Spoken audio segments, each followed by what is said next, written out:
Lundi 22 février de l'an 2016, mesdames, messieurs, bonjour. Vous êtes sur Sika et c'est l'heure du décryptage de l'actualité africaine sur cette chaîne. C'est bien sûr l'émission Angle de vue. Pendant 45 minutes, nous allons visiter certains pays africains, notamment la Centrafrique, avec la fin de la transition couronnée par l'élection surprise de Faustin Archange Touadéra. Une fin de transition qui soulève assez de questionnements. On ira également en Ouganda où, après 30 années de pouvoir, Yoweri Museveni se voit donc confier encore pendant 5 ans la destinée donc de ce pays des Grands Lacs. Avant de retrouver donc tous ces sujets en discussion, voici donc ce qui fait l'actualité sur le continent. Le dépouillement des bulletins du premier tour de la présidentielle aux Comores était en cours dimanche soir après un vote dans le calme pour ce scrutin disputé par 25 candidats. Aucun incident majeur n'a été signalé en milieu de soirée dans ce petit archipel pauvre de l'océan Indien, secoué par des crises séparatistes entre 1997 et 2001 et une vingtaine de coups d'État ou tentatives dont la dernière remonte à 2012. Le dépouillement des bulletins a commencé dimanche à Niamey après un vote sans incident pour le premier tour de la présidentielle au Niger. Le chef de l'État sortant Mahamadou Issoufou, brigand en deuxième quinquennat face à une opposition qui agite le spectre de la fraude. Toutefois, des retards de plusieurs heures ont été notés dans la quasi-totalité des bureaux installés dans le pays, faute de matériel ou de personnel. 5 membres des forces loyales aux autorités libyennes reconnues par la communauté internationale et 8 combattants de groupes rivaux ont été tués dimanche dans de nombreux affrontements à Benghazi, selon l'agence de presse proche de ces autorités. La mort de ces combattants intervient au lendemain de celle de 14 membres des autorités reconnues au cours d'une tentative de reprise de contrôle d'une localité aux mains de groupes rivaux.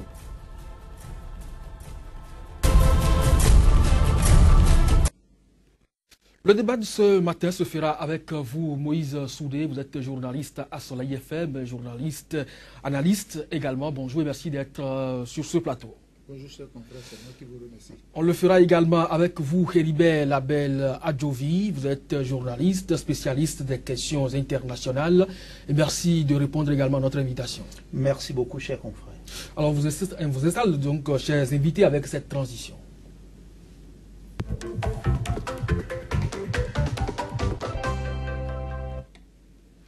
Déclaré élu président de la Centrafrique, Faustin Archange Touadéra va être immédiatement confronté à l'urgence de redresser un pays en ruine et profondément divisé par 3 années de violence intercommunautaire, jugé dimanche déjà à Bangui, un responsable politique et économique. Alors pour le nouveau président qui a obtenu 62,11% des suffrages contre 37,29% à son rival Anissé Georges Dologuélé, selon les résultats officiels publiés samedi, il reste maintenant le plus dur à faire, la reconstruction du pays dans l'unité, la paix pour un développement durable. Heribert Label Adjovi, vu les conditions du déroulement du scrutin ayant permis la fin de la transition, peut-on dire qu'il s'agit d'un pari gagné pour ce pays? Écoutez, Kodjovi Ametome, déjà, il faut savoir, Ametonu, qui est Faustin Archange Touadéra, ça nous permettra de voir s'il peut réellement faire quelque chose. Je pense que si nous nous rappelons bien de l'histoire récente, en 2008, il était Premier ministre de l'ancien président Bozizé. Il a démissionné en 2013. En 2014, il s'est réfugié dans l'agence des Nations Unies à Bangui pendant 6 mois avant de s'enfuir pour l'île en France avec son épouse et ses 3 enfants. Donc c'est ce monsieur qui aujourd'hui est élu président de la République centrafricaine.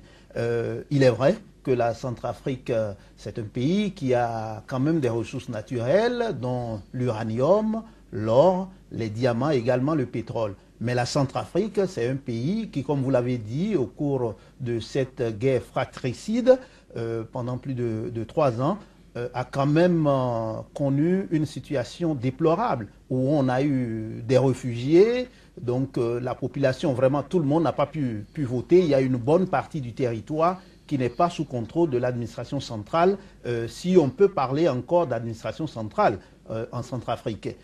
Vous savez très très bien qu'avec la guerre entre les Balaka, les anti-Balaka et tout le reste, on a assisté à une situation un peu confuse. Et même l'élection a été organisée grâce à la communauté internationale. Et c'est justement ce qui m'amène à vous demander si c'est aujourd'hui un pari qu'ils ont pu gagner. Oui, bien sûr, au moins au niveau de l'élection, tout s'est passé plus ou moins bien. Maintenant, que vaut une élection dans un pays où tout le monde n'a pas pu vraiment accéder aux urnes? Parce que justement, l'administration n'existant pas est un pays sous perfusion de la communauté internationale. Mais bon, il est là. Il va falloir qu'il s'attelle rapidement à la tâche, mais ça ne sera pas facile puisqu'il faudra quand même reconstruire l'administration. On va voir tout à l'heure les défis qui attendent donc le tout nouveau président de la République centrafricaine juste après donc cette transition. Moïse Soubé, Faustin Archange Touadéra, l'attendiez-vous à ce niveau? Non, ben, avec les alliances politiques que nous avons eues au second tour, bon, il est là et je dis, nous avons à saluer le peuple centrafricain parce que ce n'était pas évident. Moi, j'étais déjà très content quand Dolo Guelleh a reconnu sa défaite et a félicité son challenger. C'est déjà un climat apaisé parce que si ces deux-là ne s'entendent pas, le pays ne va pas se pacifier. Et je l'ai toujours dit ici, c'est les Centrafricains eux-mêmes qui doivent pacifier le pays. Il ne revient pas à la communauté internationale de pacifier ce pays. Aujourd'hui, Touadéra a intérêt à réunir autour de lui toutes les forces, sans distinction de race, d'ethnie, parce que le pays a traversé 3 ans de guerre, il y a des cœurs meurtris, et tout le monde n'a pas pu voter comme on l'a dit, mais il va falloir qu'il compose avec tous ces alliés-là. S'il veut vraiment pacifier son pays, il a intérêt à tendre la main, parce que Dolo Guelleh n'est pas moins méritant. Mais celui qui sort gagnant de ce scrutin, c'est Bozizé. Que ce soit dans l'un ou l'autre cas, parce que ce soit à Touadéra, Dolo Guelleh, les deux ont été des collaborateurs de Bozizé. On l'avait dit sur ce plateau, celui qui sera élu sera celui qui va gagner la confiance de Bozizé. Et quelque part, Bozizé sera toujours dans l'ombre à tirer les ficelles. Donc aujourd'hui, Touadéra est obligé de composer avec toutes les forces politiques. D'ailleurs, dans son premier discours donc, adressé à ce peuple juste après la proclamation des résultats, il a invité tout le monde à l'unité. Mais dans le même temps, au niveau de son Dolo Guelleh, son challenger Dolo Guelleh, il y a des partisans qui estiment qu'on leur a volé la victoire et qui vont installer les institutions. Malheureusement, c'est ce que je remarque toujours en Afrique. C'est-à-dire qu'il y a des gens qui sont prêts à relancer la guerre. Parce que dès que vous commencez par contester les résultats, à dire quelles preuves ils ont qu'on leur a volé la victoire, le camp adverse dira la même chose. Moi, je crois qu'aujourd'hui, il y a lieu de voir en face l'intérêt du peuple centrafricain. Que les hommes politiques taisent leur orgueil et disent le peuple a été meurtri pendant 3 ans. Le peuple est désaxé. Le pays est ruiné. Aujourd'hui, il faut qu'ensemble, qu'on reconstruise le pays. Vous avez perdu. Jouer le fair play et aider celui qui est là. Ce qui est sûr, quand Touadéra va partir, leur tour arrivera. Mais si aujourd'hui ils rendent la vie difficile déjà en contestant les résultats, ça va poser problème.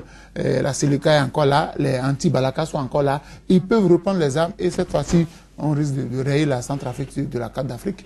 Monsieur Adjovi, je ne sais pas si vous l'avez suivi, entre-temps, le camp de Touadéra avait dénoncé une certaine rencontre fortuite que Dolo Guelleh aurait eue avec un membre influent de l'autorité nationale des élections en Centrafrique. Est-ce que ce faisant, il peut déjà influencer les résultats en sa faveur? Parce que quand même, au premier tour, il était deuxième. De toutes les manières, je le disais il y a un instant, que vaut une élection dans un pays où l'administration est quasi inexistante, en dehors de Bangui, où il y a une certaine possibilité d'administrer à l'intérieur du pays. Il y a vraiment fort à parier qu'il y a beaucoup à faire pour parler d'une administration réelle. L'armée n'existe pas également. Or, la question de la sécurité dans un État, c'est une question centrale.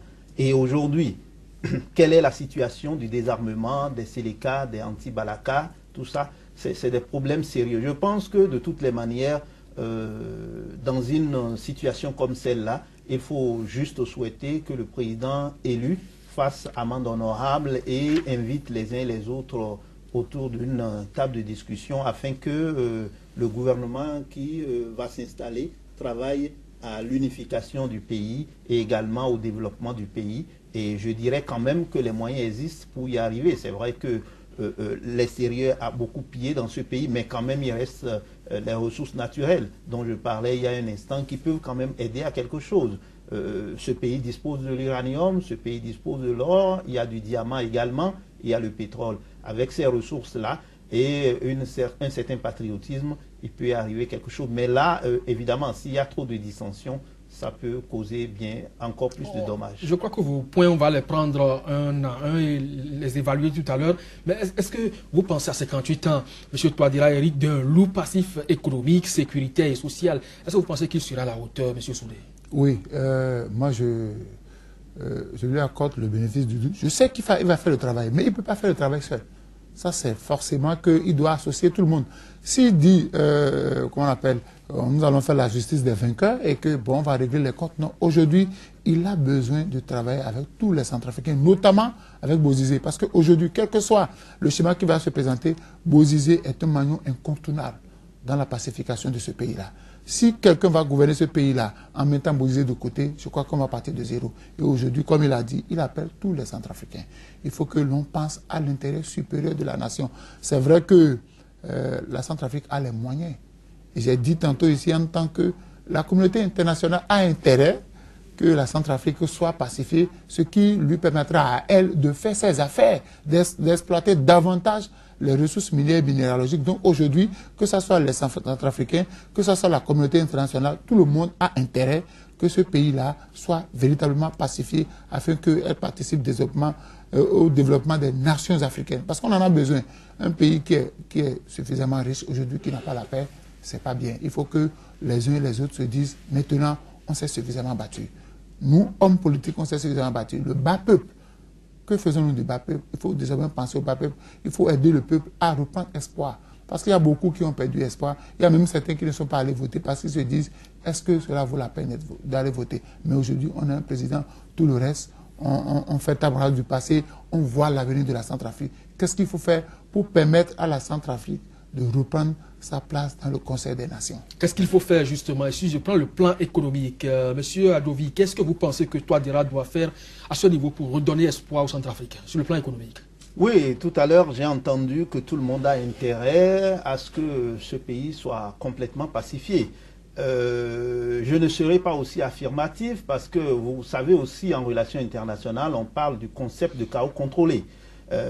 On essaye d'installer une certaine stabilité tout en maintenant quelques zones de déstabilisation. Ça permet également d'exploiter les ressources des nations.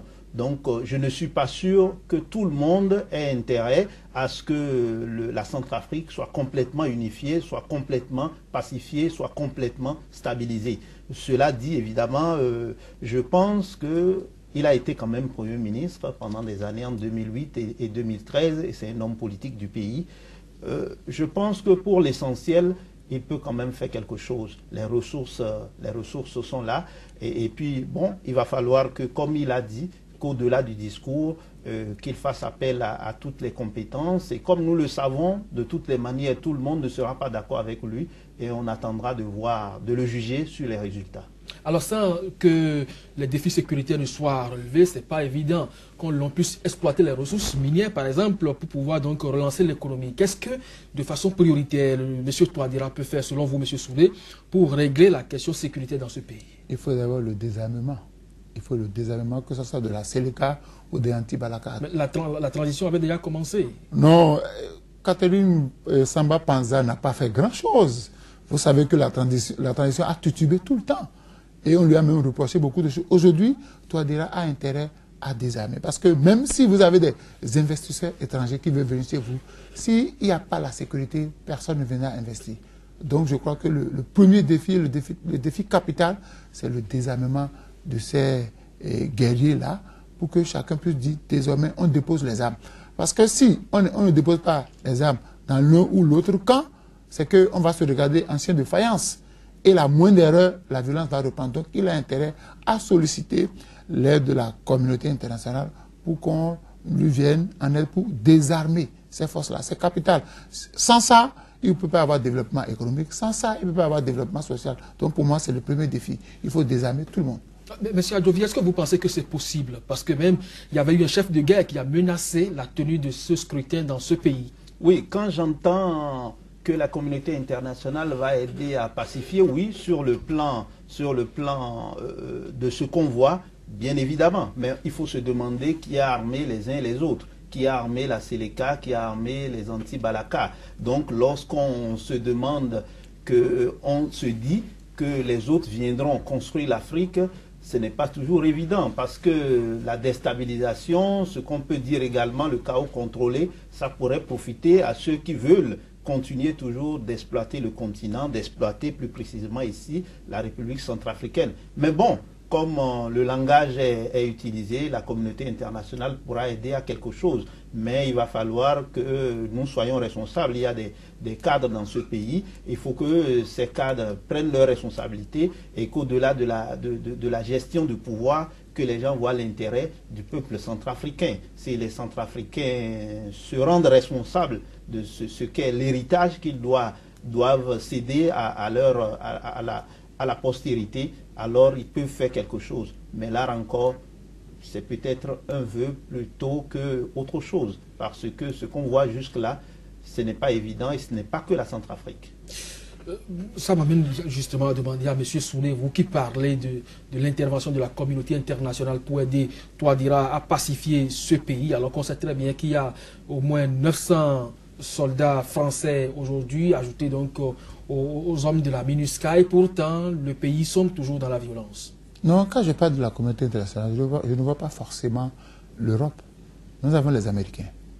Nous avons les Américains. Et comme je dis souvent, cette communauté internationale joue au rôle de pyromane sapeur-pompier. Pyromane sapeur-pompier, c'est-à-dire qu'on allume le feu et puis après un jour sapeur-pompier. Aujourd'hui, on est obligé de composer avec cette communauté internationale, quel que soit le camp dans lequel on se trouve, parce que eux, ils ne sont pas venus forcément pour les beaux yeux des Centrafricains, ils sont venus, nous sommes sur le jeu des intérêts. La communauté internationale, je dis, va vous aider à pacifier le pays. Par contre, elle va exploiter vos ressources. Maintenant, au cas où vous allez refuser qu'elle exploite vos ressources, elle va créer la guerre. C'est ce qui se passe. Donc, aujourd'hui, la communauté internationale, on ne peut pas se passer d'elle. C'est vrai que c'est le bien et le mal à la fois. Donc, il faut qu'on compose, mais tout en demandant aux Centrafricains, parce que c'est eux d'abord, ils doivent prendre conscience que le développement de leur pays dépend d'eux et d'eux seuls. Parce que généralement, on se laisse manipuler par la communauté internationale. Parce que les gens fabriquent les armes, il faut les écouler. Et on a intérêt à ce que les armes là soient écoulées. On amène des frères à s'entretuer. Au moment où vous êtes en train de vous tuer, et ils exploitent vos ressources. Et après, c'est le même qui vient pour dire, maintenant, il faut arrêter. Et ce que je crains, il faudrait que le président Touadéra fasse attention avec les contrats d'exploitation. Parce que vous savez, il y a des sociétés étrangères qui exploitent les mines. Il ne faudrait pas qu'il aille sur le terrain de dire, nous allons revoir les contrats, parce que c'est ça qui a fait partir l'Issouba entre-temps, vous le savez. Donc, il va falloir qu'on compose avec tout le monde. C'est pourquoi j'ai dit, on a besoin de cette communauté internationale. Parce que derrière les investisseurs, il y a forcément un pays de la communauté internationale qui a intérêt à ce que ça aille bien ou que ça aille mal. L'autre défi que je m'en vais donc vous soumettre, bien sûr, c'est le défi social. Est-ce que vous pensez que le président aujourd'hui, la marge de manœuvre nécessaire pour donner quand même de l'emploi à cette jeunesse centrafricaine qui en a besoin? Ben, la question de l'emploi pose également la question de la corruption. Par ailleurs, si c'est les moyens pour redresser le pays, les moyens existent puisque les ressources sont là. Mais de quelle manière ces ressources seront exploitées? Est-ce que le pillage systématique va continuer?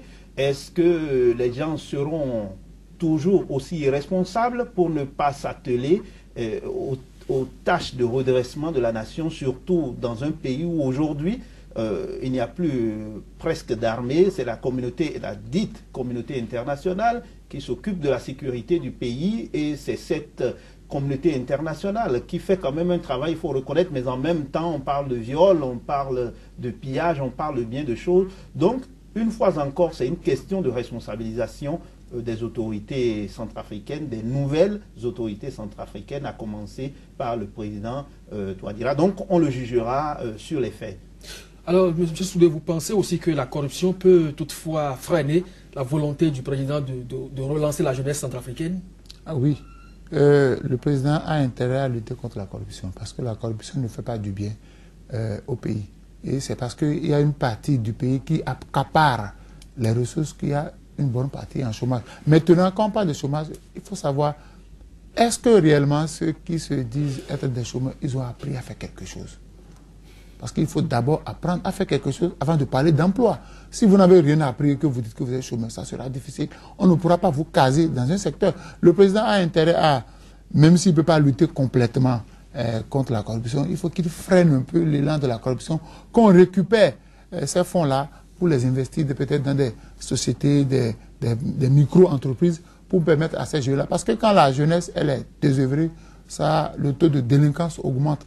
Donc s'il veut vraiment, après le défi sécuritaire, c'est de caser les jeunes dans une société ou dans une entreprise ou bien de créer des coopératives pour leur permettre d'être occupés. Parce que s'ils sont occupés, ils n'auront pas le temps de se livrer à la délinquance. Et là, c'est un défi capital. Mais lorsque vous parlez de lutter contre la corruption, c'est donc s'attaquer à ceux-là qui ont pillé les ressources de l'État et donc des gens, peut-être de son camp politique, mais également des opposants. Mais est-ce que vous ne voyez pas que ça remet déjà en cause votre vision qui est celle de réunir tout le monde autour de la cause? Non, mais il faut éviter la justice des vainqueurs. Il faut éviter la justice. C'est-à-dire que si on doit juger tout le monde, il faut que tout le monde soit sur le même pied d'égalité. Ce n'est pas question de dire que bon, lui il est de mon parti, c'est mon partisan, je ne peux pas le traduire. Non, il faudrait traduire tout le monde en justice. Tous ceux qui ont pillé ce pays-là doivent répondre, mais tout en évitant la chasse aux sorcières. Parce que si vous voulez traduire quelqu'un, il faut que les preuves soient établies comme quoi il a posé l'acte qu'on lui reproche. Donc, il faut faire une première phase, il faut faire les enquêtes, situer les responsabilités, transmettre le dossier à la justice et laisser la justice faire son travail. Parce que si nous avons une justice aux ordres, je crois que le problème des conflits ne sera pas réglé. Lutte contre la corruption et en même temps conciliation de tous les fils autour du défi du développement. Est-ce que vous pensez que la cohésion peut être? En tout cas, c'est difficile, surtout dans un pays où l'administration centrale n'existe presque pas. Dans un pays où la sécurité est confiée à la communauté internationale. Dans un pays où tout est à reconstruire à cause de la guerre. Je pense que le président Touadéra a du pain sur la planche.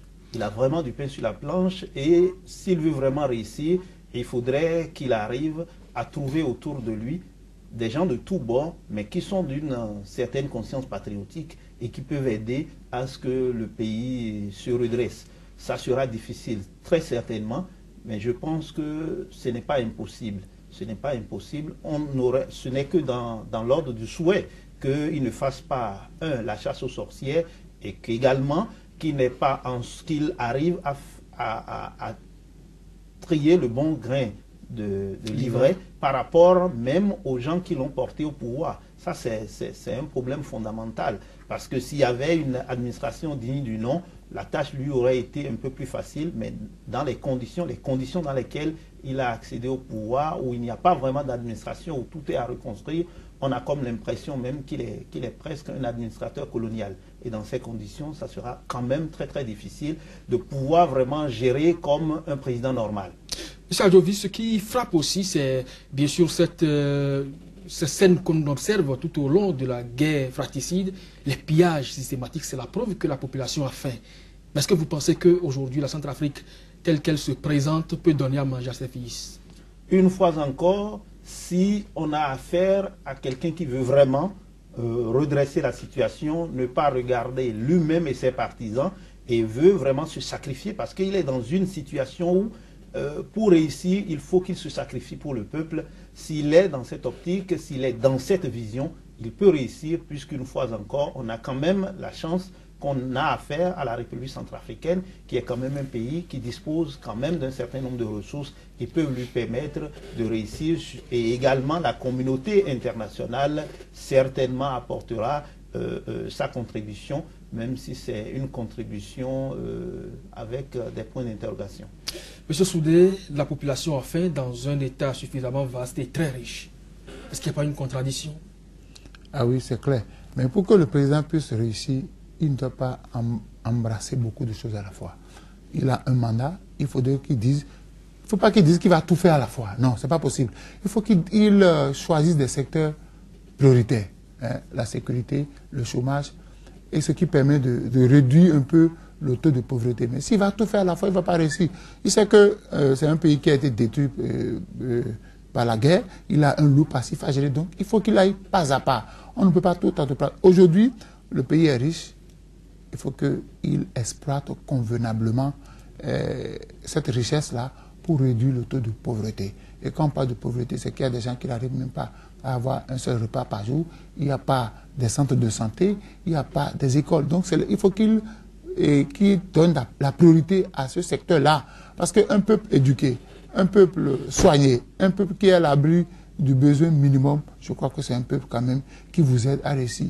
Maintenant, si le peuple constate que les actes posés ne sont pas conformes au discours tenu et qu'il tombe dans la même routine, comme ce qu'on reprochait à ses prédécesseurs, je crois que ça ne marchera pas. Il faut qu'il aille secteur par secteur, priorité par priorité. Parce que les pauvres constituent la grande masse. Et c'est ceux-là qui doivent chercher d'abord à caser. Qu'est-ce qu'ils doivent faire? Nous avons les ressources. Que faut-il faire pour que ces ressources-là soient utilisées pour le développement du pays, le développement socio-économique? C'est capital. Donc si, peut-être pour son premier mandat, il va dire, moi je mets l'accent sur le développement humain. C'est-à-dire qu'il faut qu'on les soigne, il faut qu'on les éduque, il faut qu'on leur trouve du travail. Et là, je vais m'appuyer sur les ressources minières et minéralogiques de mon pays qui seront bien exploitées pour pouvoir avoir des ressources et gérer ce problème. Après, il pourra passer à un autre secteur. Mais s'il veut tout embrasser à la fois, je crois qu'il ne réussira pas. Monsieur Adjovi, rétablissement donc de la sécurité, désarmement des combattants des diverses rébellions, en même temps refondation de l'armée, redressement de l'administration, par quel bout le président doit-il commencer finalement? Il doit d'abord réconcilier les Centrafricains avec eux-mêmes, parce que ça c'est très fondamental. Parce qu'on ne peut pas aller au développement sans avoir affaire à des gens qui se sentent en sécurité, qui se sentent avec quelqu'un qui veut vraiment agir avec justice. Donc ça c'est très très très important. Si en même temps qu'il essaye de mettre en place une administration, il ne travaille pas sur le levier que constitue la réconciliation nationale, la réconciliation des Centrafricains avec eux-mêmes, il ne peut pas aller loin. L'autre dirait, il n'y a de richesse que d'hommes. Et donc, s'il veut travailler, s'il veut reconstruire l'administration, les uns et les autres qui vont se côtoyer dans l'administration, il faudrait qu'ils s'acceptent. Donc, il faut penser les plaies du passé. Mais en même temps, et là encore, les ressources sont là pour vraiment redonner des couleurs à l'économie, injecter de l'argent pour redonner des couleurs à l'économie. Mais la question de la réconciliation est une question fondamentale. La tâche ne lui sera pas facile, d'autant plus que cette administration, il devra la construire avec ceux qui ont aidé peut-être à déstabiliser le pays. C'est là vraiment toute la problématique qu'il devra solutionner. Refondation par exemple de l'armée, M. Souré. Il y a les musulmans quelque part, les chrétiens aussi, il faut mettre tout ce beau monde-là ensemble et intégrer si possible quelques rebelles dans l'armée. Est-ce que vous pensez que c'est une tâche facile? Cela entre dans le processus de réconciliation dont a parlé mon confrère. Il faut mettre tout le monde ensemble. C'est vrai que ça ne sera pas facile, mais ça ne sera non plus difficile. Ça veut dire quoi? Il faut s'appuyer sur des leviers. Il y a des personnes, il y a des leaders qui sont écoutés des autres. Il faut travailler avec tout le monde. Parce que quand vous n'avez pas une armée stable, vous ne pouvez pas gouverner dans la paix. Donc, il doit s'atteler à identifier tous ceux qui peuvent l'aider dans l'accomplissement de cette tâche. Il ne faut pas faire une ségrégation, il ne faut pas faire un distinguo à ce niveau-là. Il faut associer toutes les compétences de l'armée, tous ceux que ce soit au niveau de la CELICA, au niveau de Anti-Balaka, il faut réunir tout le monde là et que chacun aille parler à son camp. Parce que le travail de réconciliation ne dépendra pas du président lui seul. À lui seul, il ne peut rien faire. Donc il va falloir que les Centrafricains l'y aident. Mais si on lui laisse seul la tâche, il ne pourra rien faire. Donc c'est l'association, la convergence de toutes les compétences qui doivent l'aider à régler une fois pour toutes. C'est la réconciliation au niveau de l'armée. Alors une dernière question, si possible, M. Heribert Abel Adjovi. Tout à l'heure, M. Soudé parlait quand même de celui-là qui peut diriger la Centrafrique, doit compter forcément avec Bozizé. Est-ce que vous pensez que c'est une bonne chose? En tout cas, il doit compter avec tous les acteurs majeurs de la politique centrafricaine cette dernière décennie, et Bozizé en fait partie. Donc s'il écarte quelqu'un, Bozizé comme les autres, et Bozizé peut-être plus que les autres, surtout qu'il a été, qu'on le veuille ou non, son premier ministre avant de claquer la porte. Mais au-delà de ça, il faudra dire que de Touadéra, on ne doit pas attendre des miracles. Dans une administration qui n'existe pas, dans un pays où des gens qui n'ont pas droit d'avoir des armes sont armés, on ne peut pas lui demander le miracle. S'il peut déjà pacifier le pays, essayer de mettre en place une administration, redonner des couleurs à l'économie, on pourra lui tirer chapeau. Et c'est que, comme donc ses prédécesseurs, le nouveau président sera largement dépendant de la communauté internationale pour assurer donc que les fins du mois de l'État et sa sécurité. 10 000 casques bleus et environ 900 soldats français sont donc actuellement déployés en Centrafrique sous perfusion financière des bailleurs de fonds. Ce sera donc la première partie de discussion sur cette émission. Nous la refermons donc avec le flash d'information, le temps de nous installer pour le second sujet. Le dépouillement des bulletins du premier tour de la présidentielle aux Comores était en cours dimanche soir après un vote dans le calme pour ce scrutin disputé par 25 candidats. Aucun incident majeur n'a été signalé en milieu de soirée dans ce petit archipel pauvre de l'océan Indien, secoué par des crises séparatistes entre 1997 et 2001 et une vingtaine de coups d'État ou tentatives dont la dernière remonte à 2012. Le dépouillement des bulletins a commencé dimanche à Niamey après un vote sans incident pour le premier tour de la présidentielle au Niger. Le chef de l'État sortant Mahamadou Issoufou, brigand en deuxième quinquennat face à une opposition qui agite le spectre de la fraude. Toutefois, des retards de plusieurs heures ont été notés dans la quasi-totalité des bureaux installés dans le pays, faute de matériel ou de personnel. 5 membres des forces loyales aux autorités libyennes reconnues par la communauté internationale et 8 combattants de groupes rivaux ont été tués dimanche dans de nombreux affrontements à Benghazi, selon l'agence de presse proche de ces autorités. La mort de ces combattants intervient au lendemain de celle de 14 membres des autorités reconnues au cours d'une tentative de reprise de contrôle d'une localité aux mains de groupes rivaux.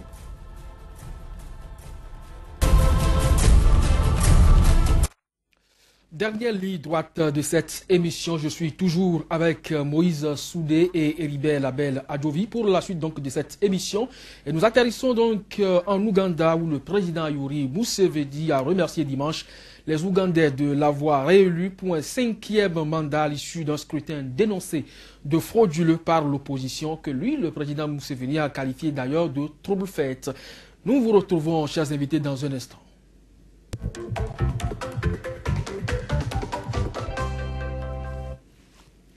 Moïse Soudé, 30 ans de pouvoir et une réélection pour 5 nouvelles années, un scrutin dénoncé par l'opposition. Nous sommes bel et bien en Ouganda. Est-ce que vous pensez véritablement que l'opposition a de voix dans ce pays? Non, vous savez, l'opposition en Afrique, comme je le dis souvent, c'est une opposition qui fait de la théorie. On ne s'oppose pas parce qu'il faut s'opposer. Ce qui est sûr, que l'opposition crie, que l'opposition ne crie pas, Yoweri Museveni a gagné le pouvoir et il va gérer. Maintenant, je ne sais pas. Qu'est-ce qu'il n'a pas pu prouver en 30 ans et qu'il veut encore prouver? Qu'est-ce qu'il n'a pas pu prouver en 30 ans et qu'il veut encore prouver? Aujourd'hui, bon, ce qui est sûr, il va s'installer davantage dans la routine.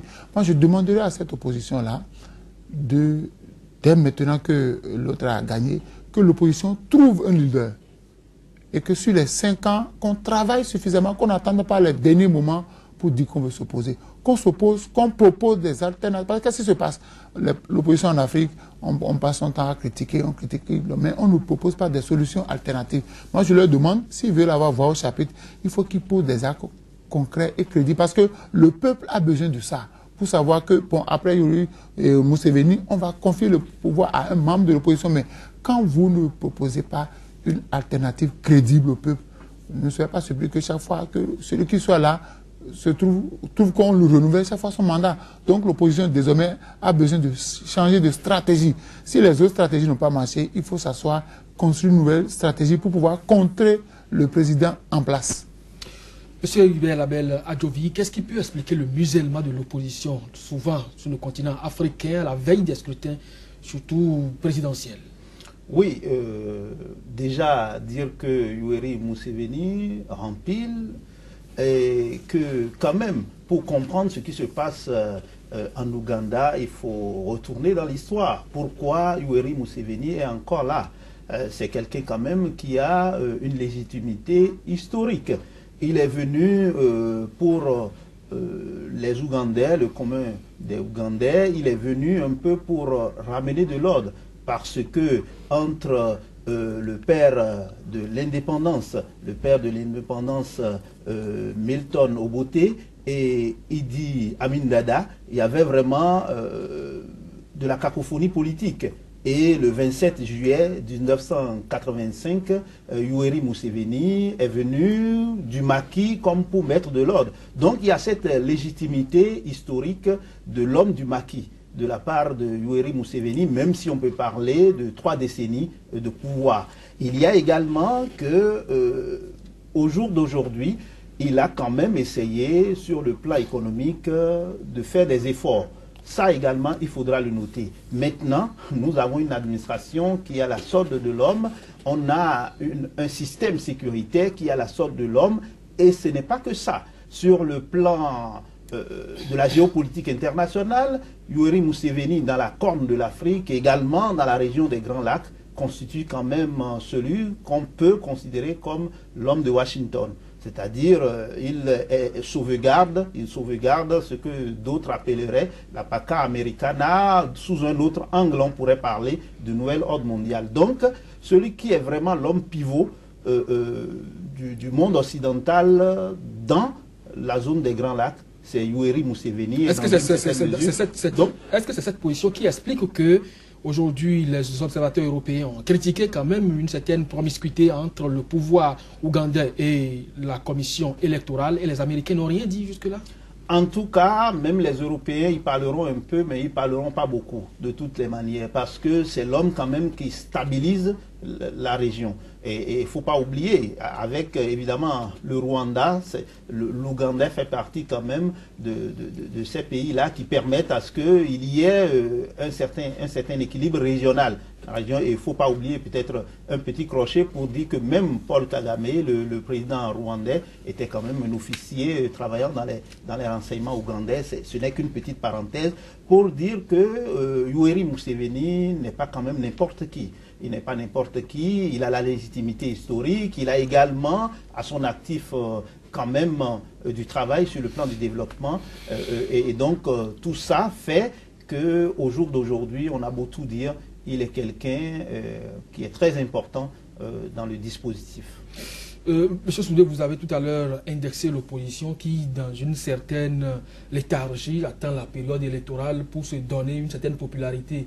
Mais lorsque nous prenons le cas typique de l'Ouganda, où Kizza Besigye a été arrêté même 4 fois durant cette période électorale, est-ce que vous pensez que comme ça, les opposants ont de la puissance face à ces pouvoirs d'oppression à la limite? Mais oui, forcément, quand vous êtes dans l'opposition face à un régime, vous avez en face de vous un régime qui est prêt à vous mater. Ça veut dire quoi? Qu'il faut... La lutte se paye. La lutte se paye, il faut des gens endurants. Ce n'est pas parce qu'un a été arrêté que les... L'opposition en Afrique, c'est ça. Ce n'est pas pour les... C'est pas pour les là, c'est pas pour les patrons. Il faut que vous soyez courageux parce que le régime en face ne permettra à personne de mettre en doute son autorité. Mais ce que je vais demander, que je dis, les gens attendent souvent, hein, si vous remarquez très bien, en Afrique, c'est peut-être à 12 mois ou à 15 mois de l'élection qu'une certaine opposition émerge. Non. Et dès que le président a été élu, il faut que l'opposition s'installe déjà. Et pas pour critiquer un homme, mais pour proposer des alternatives.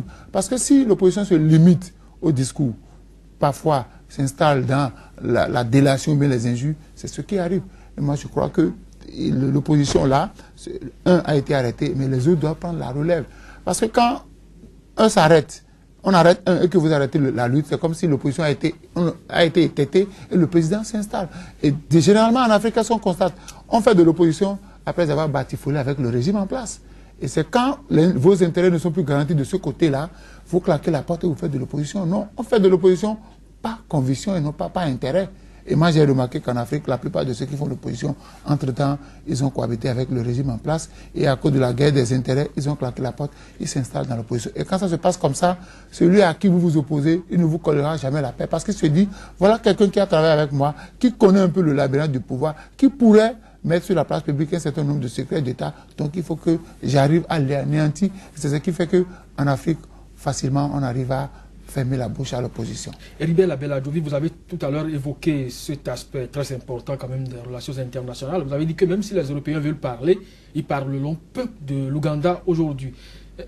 Que valent aujourd'hui les interventions à travers les observations des scrutins, alors qu'on sait très bien que ces critiques-là ne changent rien en réalité? Ben, je pense que c'est un jeu. la question des rapports des acteurs de la communauté internationale, c'est un jeu. Et qui ne le sait pas se trompe. Qui ne le sait pas se trompe. Et en fait, chaque fois qu'on parle d'élections, qu'on parle de démocratie, qu'on parle de tout ça sur le continent et qu'on dit que, par exemple, tel président est resté pendant une décennie, il a eu un mandat, un second, tout ça, c'est tout à fait normal par rapport au jeu démocratique, ça doit être respecté. Mais au-delà, je pense qu'il y a un grand débat à ouvrir sur le modèle démocratique. Parce que je pense qu'il n'y a pas qu'une démocratie, il y a des démocraties. Et chaque société a sa manière de gérer les choses. Pour le peuple, est-ce que c'est par rapport à ce qu'à chaque 5 ans ou à chaque 7 ans, on fait des élections où celui qui gère comme il le faut? Je pense que le problème fondamental, c'est là. Nous avons déjà, on a saucissonné nos États, on aurait pu en avoir moins pour toujours les mêmes intérêts géostratégiques.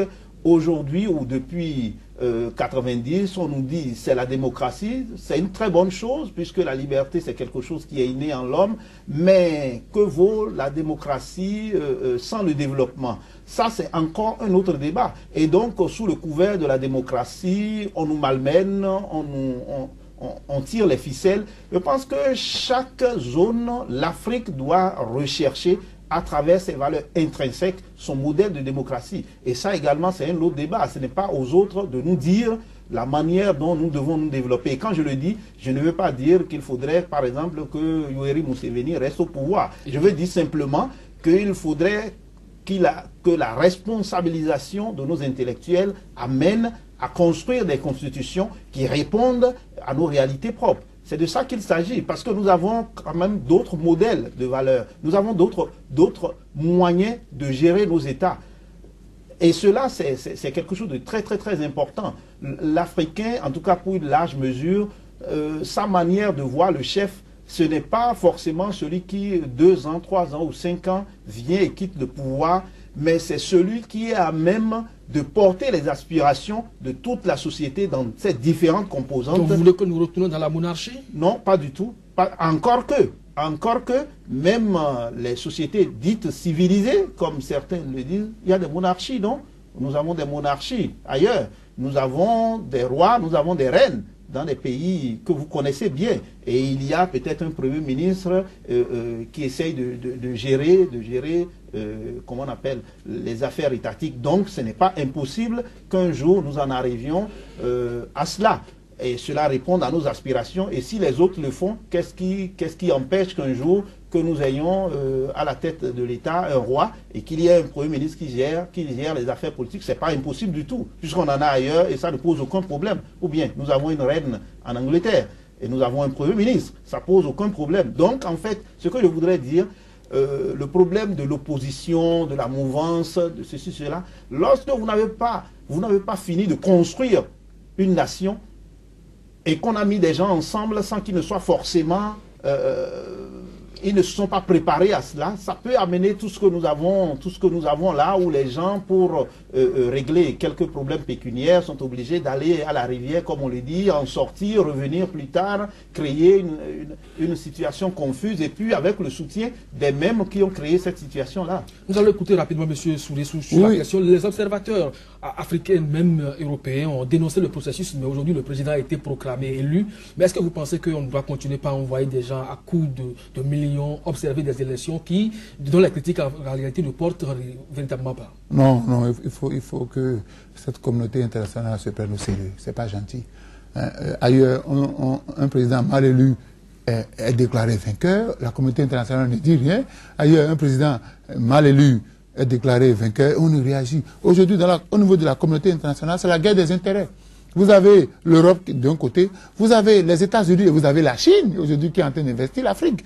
Et c'est en fonction du côté où on se place qu'on dit qu'un président mal élu. Bon, on a juste 1 minute, Heribert Labelle-Adovi. Au Niger, on a également voté. Le dépouillement a déjà commencé, mais il y a des régions qui n'ont pas encore voté. Oui, il y a des régions qui votent aujourd'hui, comme cela pose un problème de toutes les manières. Cela pose un problème de toutes les manières. On va assister à une situation pas très régulière et déjà des voix s'élèvent. On espère tout simplement qu'au Niger, que tout finisse quand même bien et que, au-delà de tout, comme le dirait le président sortant, que le gagnant soit le Niger. Non, le second dépouillement viendra pour ajuster le premier. Là où il y a des voix qu'il faut voler de l'autre côté, on vole pour ajuster. Parce que ce n'est pas possible que dans un même pays, qu'il y ait deux dépouillements. Ce n'est pas possible. Ça, voilà, c'est juste une incursion que nous avons fait donc dans ce pays pour apprécier également le scrutin qui se déroule.